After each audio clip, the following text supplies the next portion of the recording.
natural. Tem muitas marcas, eu não vou falar aqui porque eu vou estar fazendo propaganda de graça, né? Então o meu objetivo aqui não é esse, né?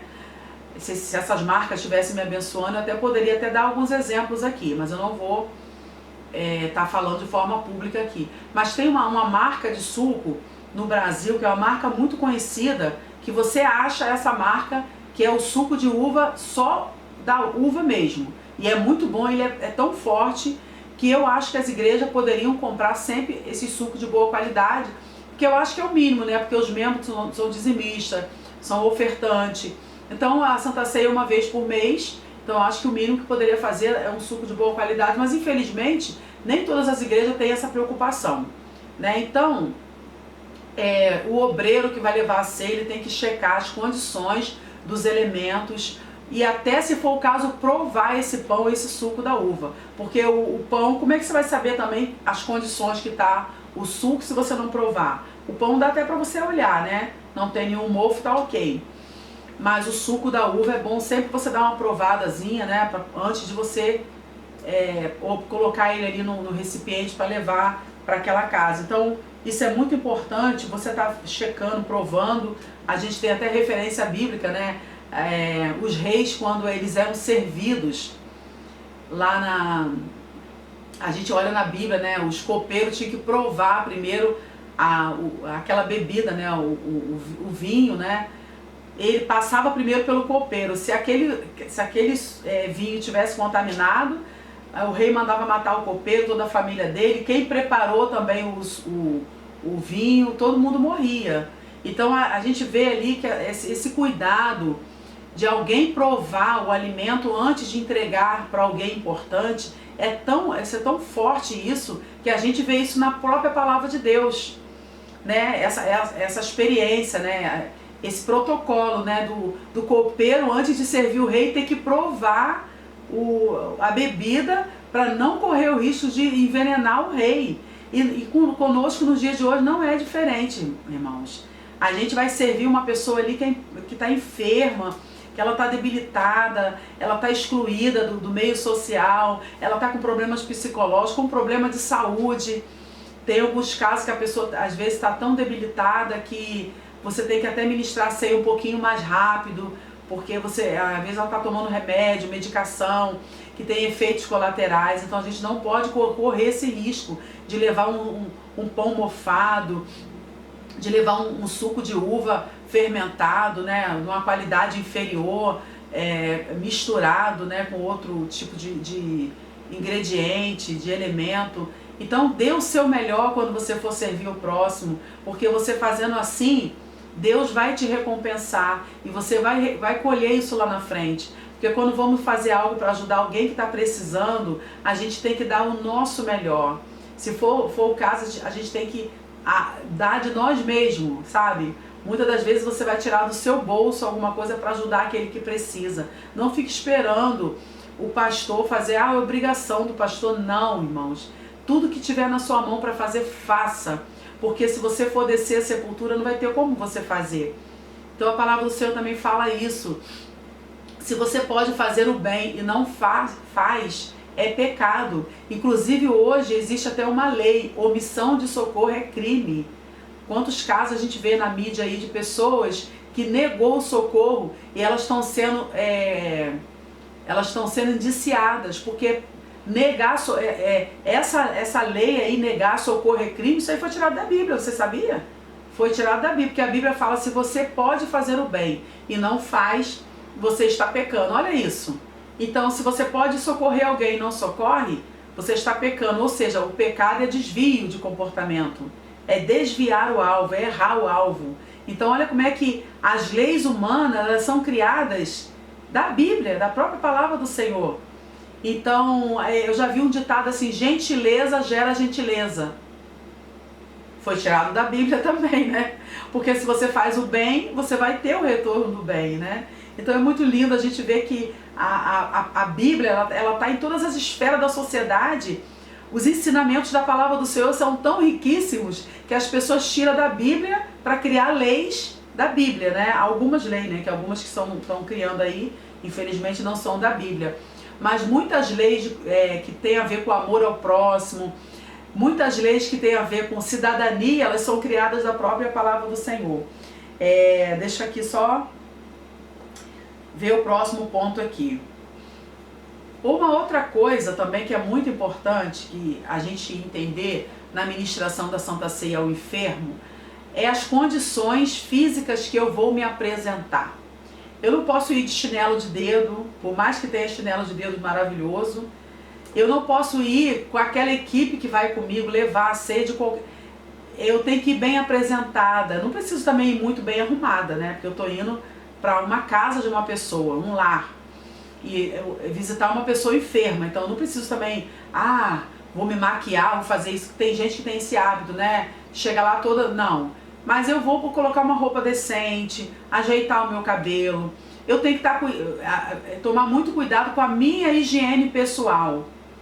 Por que eu estou falando isso? Já aconteceu de estarmos em certos cultos nos lares e a gente sentir assim, pessoas com mau hálito, pessoas com cheiro de suado, veio de outro lugar, não se preparou, aí está falando ali em cima do irmão idoso. Às vezes tem situações que às vezes até é bom você ir de máscara. A gente passou aí recentemente por esse processo de pandemia que nós tínhamos que usar máscara. Mas alguns casos de idosos que você vai visitar, principalmente são pessoas que têm problemas respiratórios, às vezes até é ético que você vá de máscara. Porque aí você vai poder se aproximar da pessoa, de repente até dar um abraço, falar perto das irmãs, né? Então, dependendo da situação, é bom até você ir de máscara, porque é uma coisa mais higiênica. Mas se você não puder ir de máscara, tiver algum problema com relação à máscara, você procura fazer uma higiene bucal, escovar seus dentes direitinho, fazer ali um gargarejo, porque às vezes as pessoas têm problema de mau hálito, mas às vezes é problema de estômago, né? Alguma situação que está muitas horas sem escovar o dente, aí fica salivando, isso aí é natural, qualquer ser humano, sendo um ser humano, pode passar por isso, né? Nós não somos imortais, nós somos seres humanos, nós temos problemas. Então é muito importante que você esteja preocupado com essa questão da sua aparência, da forma que você vai se apresentar naquela casa, para você não ir de qualquer maneira, com o cabelo desleixado, uma roupa amarrotada, vai direitinho. Você é um agente da igreja, você está representando a igreja, você é um representante de Deus. E aí a gente tem que ter em mente que nós precisamos se apresentar, se ornamentar direitinho, porque naquele momento ali de Santa Ceia, que você está ministrando a ceia para uma pessoa enferma, pode acontecer algo inusitado, de alguém da casa dizer que o vizinho está querendo que você vá lá fazer uma oração na casa do lado, de repente você precisa até, a gente não sabe, dali você ir para um outro lugar, porque os imprevistos acontecem. Deus pode permitir que você passe por uma situação, para um crescimento. Então a gente tem que saber que quando eu vou levar a ceia para o enfermo, eu não tenho que ir vestida de qualquer forma, eu não tenho que ir de calçada de qualquer forma, eu tenho que ir bem apresentada e estar principalmente atento às minhas condições de higiene. Amém, irmãos? Aí agora eu vou lá, já orei, já interagi com a pessoa enferma, eu vou estar cantando, a gente sempre sugere para estar se cantando 1 ou 2 louvores, então isso vai depender do perfil daquela pessoa enferma. Dependendo do momento eu vou cantar um louvor inteiro, pode ser um louvor da harpa, pode ser um louvor avulso. É sempre bom também a gente escolher o repertório desses louvores, procurar cantar louvores que tem a ver com comunhão, que tem a ver com motivação, que tem a ver com oração, alguma coisa assim que vai fazer aqueles irmãos que estão ali celebrando a ceia junto com aquela pessoa enferma ou alguém da família, a gente entrar naquele nível de adoração, entrar naquele momento, né, de entrega, porque isso aí é um momento que vai trazer cura, que vai trazer despertamento. Então, você começou a cantar, cantou um louvor, já tem alguém ali que está organizando ali os elementos, né, posicionado. Após você cantar 1 ou 2 louvores com aquela qualidade, com aquela entrega, também não é necessário também ficar se prolongando, né? A gente está falando aqui do ponto de equilíbrio, uma vez que você não vai cantar o hino pela metade, mas também não precisa se estender, porque a gente sempre tem que ter em mente que a gente está ministrando uma ceia na casa de uma pessoa enferma. Então eu vou entrar ali no texto da Santa Ceia. A gente já falou em vídeos anteriores que eu não preciso ficar presa sempre àquele mesmo texto lá de 1 Coríntios. Eu posso ler um outro texto lá que fala também da Santa Ceia, que é lá em Lucas. Eu não lembro qual é o capítulo, mas é só pesquisar aí no Google também. Se você quiser planejar e tiver dúvida, a gente tem também essa ferramenta aí da própria internet para a gente poder planejar assim, alguns versículos, alguns temas importantes para a gente celebrar em culto, cada culto temático. Então nesse caso, a gente, depois ali que cantou um ou dois louvores, convida os irmãos para estar lendo um texto. Você vai lendo ali, pode ser uma leitura alternativa, que você lê, o outro lê, alternando com você, pode ser uma leitura juntos, todos ali, tipo aquele jogral. Isso aí cada um vai organizar da melhor forma possível, segundo a orientação que o Espírito Santo vai estar dando para cada pessoa. Após esse momento de estar lendo ali o texto, aí é sempre bom já ter alguém ali que já está escalado para ir até a pessoa, o enfermo, ou o enfermo e a pessoa que cuida também, que às vezes você vai estar ministrando a ceia para o familiar que está cuidando do enfermo, né, como a gente falou em vídeos anteriores, às vezes há essa necessidade. Ou até alguém que foi junto com a equipe que não participou da ceia também na igreja, pode se aproveitar essa oportunidade também para estar ministrando a ceia para essa pessoa também. Então é sempre bom não levar a quantidade de elementos contado, é sempre bom levar uma quantidade a mais para essas eventualidades. Fez ali aquela parte, né, espiritual, leu o texto, esses elementos da Santa Ceia, ele já foi orado, já foi apresentado durante o culto na igreja, mas é sempre bom sempre fazer uma oração. Eu sempre digo que a oração, ela nunca é demais. A oração, você pode orar várias vezes no culto, que com certeza cada vez que você ora, cada tempo que você investe na oração, sempre vai ter um retorno favorável. Porque quando estamos orando, a gente está movimentando o mundo espiritual em nosso favor, ou em favor de alguém quando é a oração intercessória. Então, é sempre bom orar. Nós vamos estar aqui agora orando, porque a irmã vai estar participando do pão, mas aí também tem que ter a coerência de não ser uma oração extensa, porque senão o culto de celebração de Santa Ceia torna-se uma coisa fadigante para aquela pessoa enferma e para os demais presentes. Então a gente tem que tomar esse cuidado também para ter sempre o equilíbrio. O equilíbrio, ele é um dos frutos do Espírito.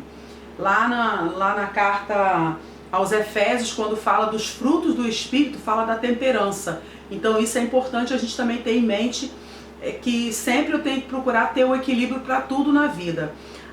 Aí eu vou ministrar a ceia, vou fazer a oração, vou cantar um outro louvor, e a pessoa vai participar do pão. Você pode fazer também da seguinte forma, na igreja está se fazendo muito isso também, na minha igreja também faz, eu achei muito interessante essa forma de ministrar a ceia que o pastor está fazendo. Já dá o pão e o cálice, e ele já faz ali o ato profético, liberando a igreja para participar do pão e logo em seguida participar do suco da uva. Então cada igreja vai ter sua forma de ministrar a ceia. Você, quando vai ministrar a ceia no lar, você não precisa copiar o modelo que foi feito na igreja. Você pode fazer na forma que o Espírito Santo te conduzir ali de acordo com cada situação. Mas é muito legal também se você quiser fazer isso com aquele enfermo. Você já dá o pão e o cálice, fazer ali aquele momento de oração, cantar um louvor enquanto você está cantando, fazer aquele momento profético ali, para que ele possa estar participando do pão e do cálice, e aquele momento, e ter aquele fundo de louvor, aquele fundo de glória a Deus. É muito importante isso, irmãos. Quando você está fazendo um culto no lar, seja Santa Ceia ao enfermo, seja o culto de ações de graça, mas quem está dirigindo ser uma pessoa inspirada, uma pessoa que tem vida no altar. Isso aí é um ponto-chave de quem vai ministrar um culto na casa de qualquer pessoa, de quem está acompanhando aquela pessoa. Tudo que nós fazemos, a palavra do Senhor vai dizer que temos que fazer para a honra e para a glória do nome do Senhor, sem murmurações, com o coração aberto. Então isso é bíblico. Quando você está ali liberando aquele enfermo, aquelas pessoas para participar do pão e do suco, você regar alimentar aquele momento com louvores, com glória a Deus. Vamos adorar o Senhor, porque esse é um momento de cura, ou até mesmo com oração também, né? Enquanto um grupo está cantando, outro grupo está dando glória a Deus, outro grupo está ali em espírito, ali, Senhor, abençoa esse momento. E de repente, naquele culto de Santa Ceia no lar, na casa de uma pessoa enferma, vai se transformar em um avivamento. Deus pode usar aquele momento para batizar alguém com o Espírito Santo. E a gente ter ali uma manifestação do Espírito Santo de Deus. E quando há manifestação da presença de Deus, com certeza alguma coisa acontece. Então, nós temos que provocar isso. Nós que estamos realizando o culto de Santa Ceia, temos que ter essa vida no altar e essa sensibilidade com a pessoa do Espírito Santo para deixarmos ele fluir durante aquele momento. E aí, quem sabe, aquela pessoa enferma vai ser curada. E quem sabe alguma coisa diferente vai acontecer e aquilo vai marcar todos presentes. Nós vemos na palavra de Deus tantas experiências de reunião nos lares, né? Que enquanto Pedro estava preso, a igreja estava reunida, né? Numa casa orando, intercedendo por ele. O que aconteceu? As portas das prisões se abriram, né? E Pedro foi liberto. Muito importante a oração no lar. É importante a gente fazer as coisas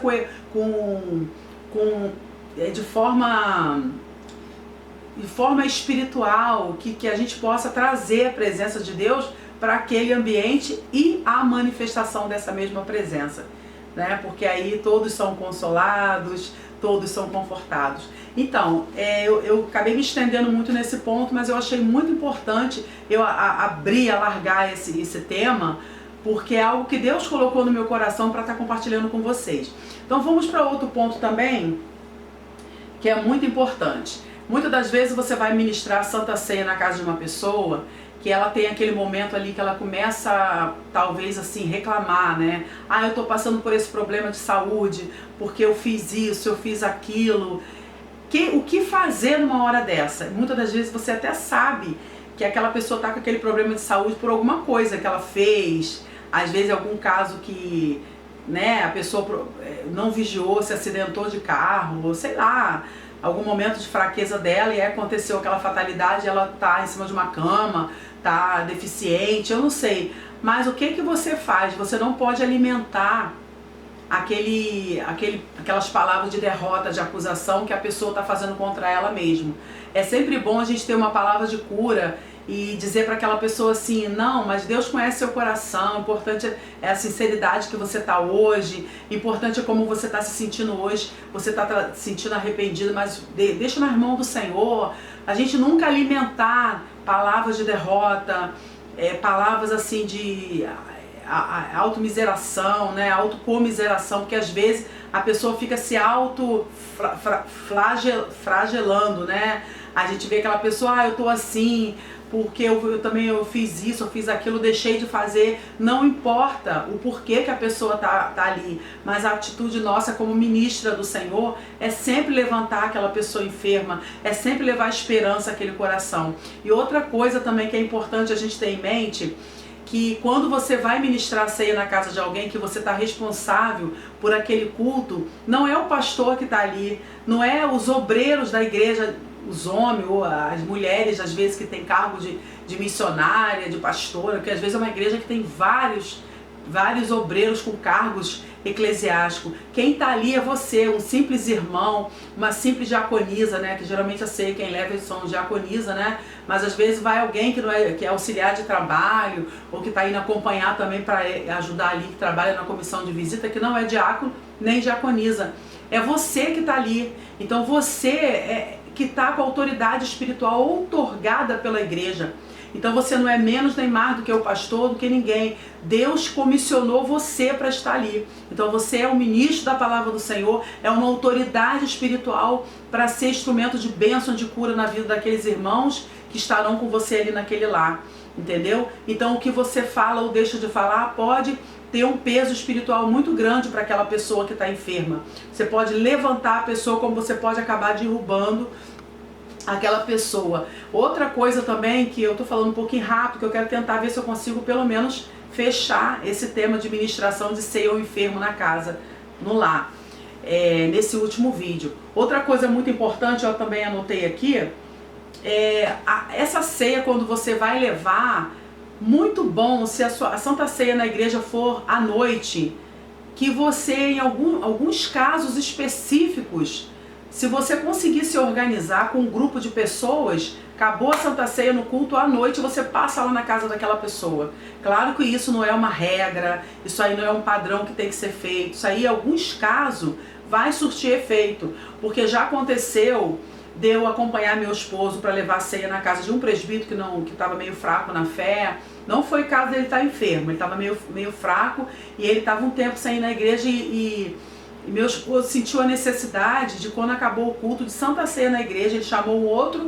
um irmão obreiro para ir com ele, até um evangelista, e eu tive que ir junto, porque estávamos indo embora, então esse outro obreiro foi com meu esposo e eu estava ali, fomos nós três na casa desse presbítero que estava meio desanimado, e nós vemos que Deus fez um mover ali. Meu esposo ministrou a ceia para ele, levou uma palavra de conforto, ministrou a ceia para a esposa dele também, que não estava indo na igreja, e ali restaurou a vida espiritual daquele irmão, porque ele pensou assim, poxa, os irmãos saíram do culto, eram para ter ido para a casa deles e se preocuparam em passar aqui, porque quando a gente sai do culto, a gente está ali naquele espírito do culto, naquela unção de Deus mais aflorado, né? Porque a gente acabou de sair de um culto congregacional, momento de Santa Ceia, momento de comunhão, então a gente está ali naquela atmosfera do culto. Então é muito bom também que, se for possível, você levar a ceia para essa pessoa enferma, se for algo que você teve como avisar, teve o sinal verde para ir naquela casa, ela está aguardando, o culto também não terminou tão tarde, né? Para você também não chegar na casa daquela pessoa. Se for possível, é muito bom, eu aconselho você de vez em quando fazer isso. Outra coisa também que é importante, você tá ali na casa daquela pessoa, é você que tá ali vendo a situação, a condição espiritual que aquele enfermo está, você sinalizar a necessidade de ir um outro grupo de irmãos lá, um outro dia, um outro horário, um horário oportuno, e ministrar um culto lá. Porque às vezes é aquela pessoa enferma, que a família não é cristã, que é um lar disfuncional, que aquela pessoa enferma, ela só vai ter o culto na casa dela só no dia da ceia, que vão levar a ceia para aquela pessoa enferma. Ela está sem ir para a igreja, então ela não vai ser assistida nas outras semanas do mês. Então é importante que, dependendo da situação, que você tá vendo ali a necessidade, irmã, daqui a 2 semanas a gente vai voltar aqui, qual o horário melhor pra gente fazer um culto, aquele culto normal, não é o culto de levar a Santa Ceia, ela tá enferma, até porque o enfermo tem que ser assistido pela igreja mesmo.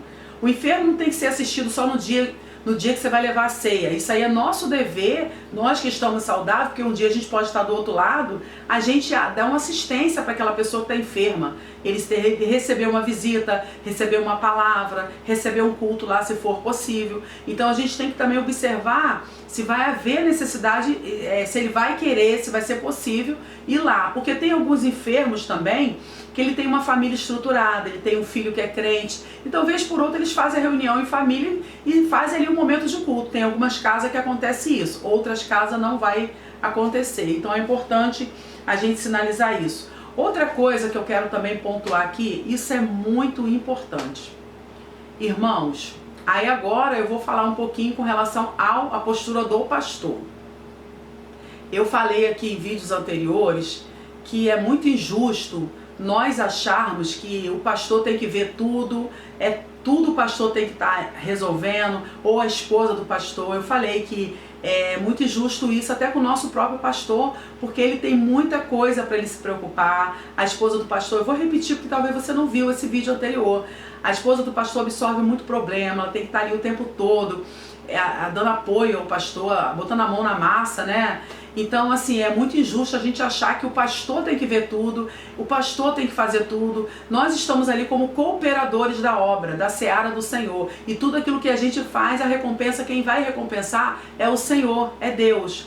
Sendo que a gente tem que ter sempre a coerência na hora que estamos levando a ceia para aquele enfermo, fazendo aquele momento de visita, aquele momento de culto, a gente identificar algumas falas daquela pessoa enferma E tem alguns momentos que é bom a gente sinalizar para o pastor a necessidade de, uma vez ou outra, ele ir naquela casa específica. Por quê?